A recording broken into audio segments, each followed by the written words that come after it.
Welcome back. I'm now going to take a slight tangent and cover a topic that I think this is probably the single most important video that really anyone can watch. I go to all of these parties, or I go see family, and my wife and I right now we live in Northern California, and we're renting, and I like to point out by choice. And I have family members. Why don't you buy? You're at that stage in life. That's a major milestone. All of this. There's a lot of pressure to buy. And when I tell friends, I tell them, well, I'm not going to buy because I think I'm pretty convinced, almost 100% convinced, that housing prices are going to revert back, and I'm going to do a bunch of presentations to justify why they will. But then my friends, they'll just throw out the statement that I hear from them, that you hear from real estate agents, because obviously they want you to buy, is that, well, isn't buying always better than renting?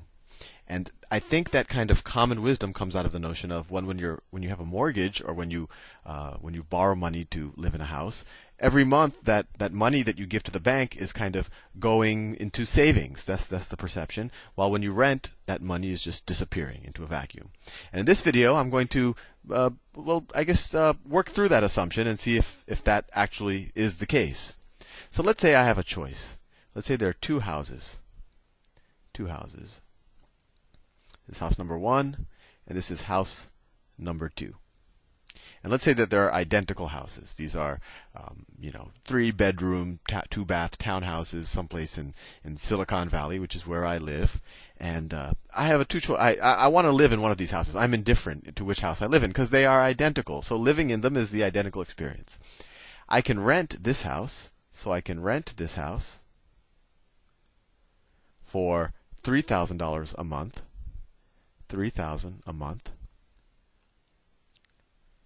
And or I could buy this house for $1 million. And let's say that in my bank account right now, let's say I have $250,000 cash. So let's see what happens in either scenario. Let's see how much money is being burned.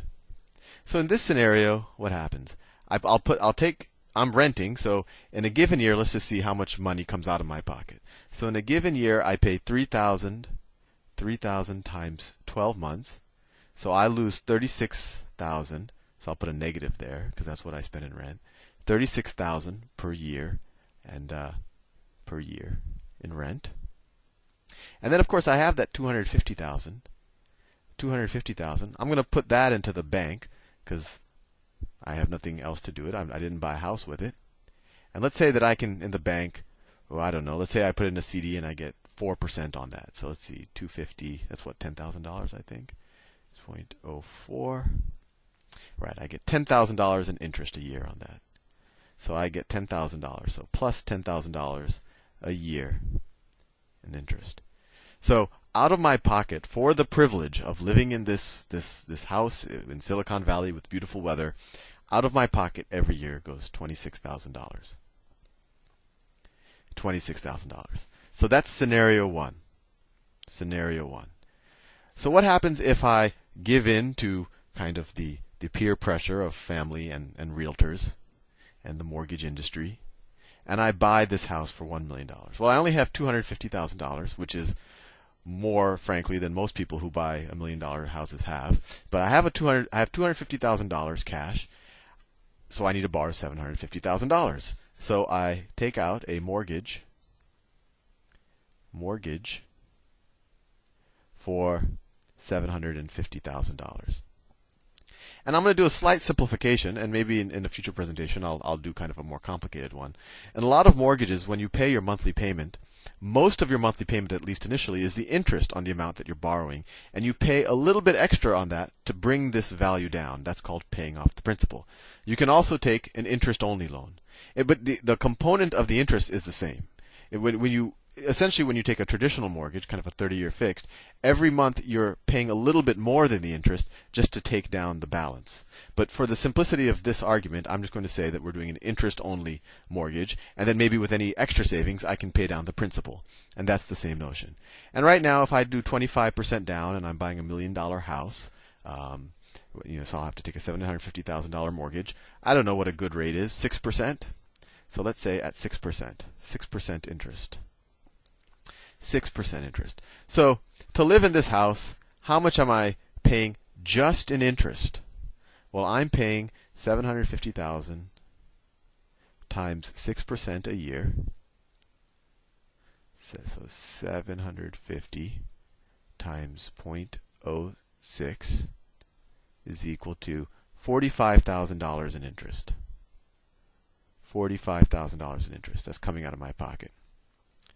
And of course, on a monthly basis, that means in interest per month I'm paying, just to get an idea, I'm paying about $3,700, $3,800 in interest a month. My mortgage actually might be something like $4,000 a month. So I pay the interest, and then I pay a little bit to chip away at the whole value of the loan. And it takes 30 years to chip away at the whole thing.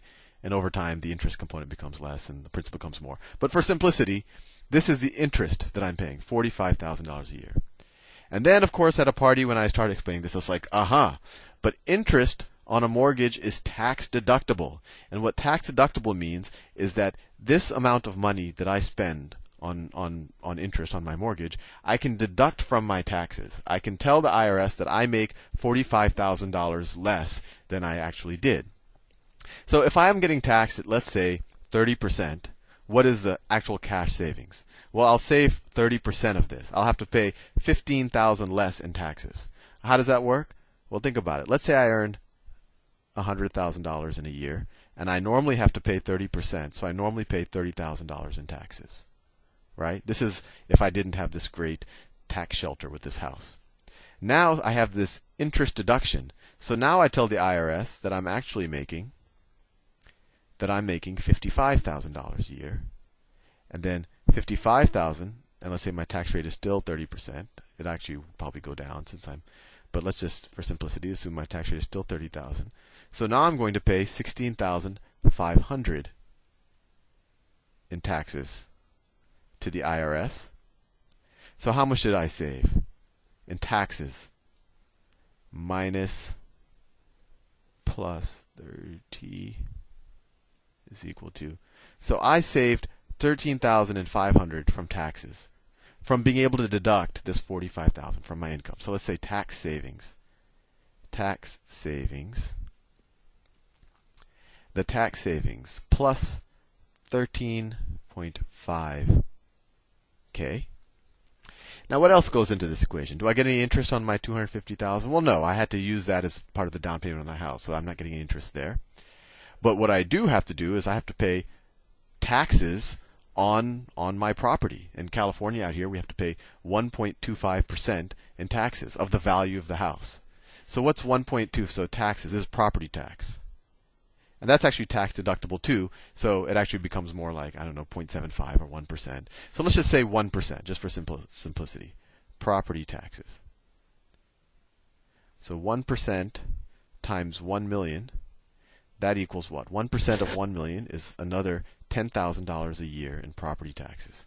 And notice, I'm not talking about what part of my mortgage goes to pay principal. I'm just talking about money that's being burned by owning this house. So what is the net effect? I have a $13,500 tax savings. I have to pay $10,000. Actually, I have to pay a little bit more than that, but we're giving a little bit of income tax savings on the deduction on the property taxes. And then I actually have to pay, the $45,000 of interest that just goes out the door. So I'm paying $41,500. So I'm paying $41,500.